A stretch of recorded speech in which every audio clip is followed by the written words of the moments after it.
Committed costs are where margins quietly disappear. So let's get your purchase orders under control. Go to Finance, then Purchase Orders. Let's raise one properly. New PO. Pick the job it belongs to, Mitty's house. Then who it's going to, Brightline Electrical, for the electrical rough-in, and their email comes across with them, delivery to site, and the line item. First fix materials, $4,850.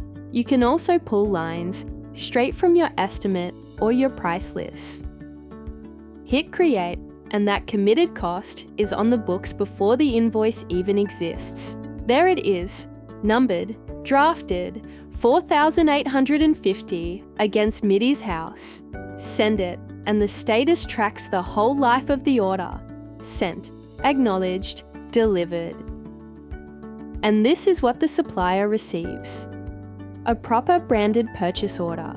Your logo, the PO number, the site delivery address, the lines with GST, and your terms printed at the bottom.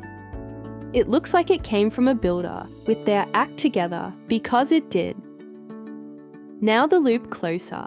When Brightline's invoice comes back, Paperless catches it straight out of your connected email. Here it is in detected invoices. Supplier, invoice number, amount, even matched to the job automatically. One click promotes it to a draft bill in Xero, or whichever accounting system you've connected. No retyping, and no quietly paying for more than you ordered. Purchase orders take a minute to raise, and they're the difference between guessing your job costs and knowing them. Next up, the changes that always come, variations.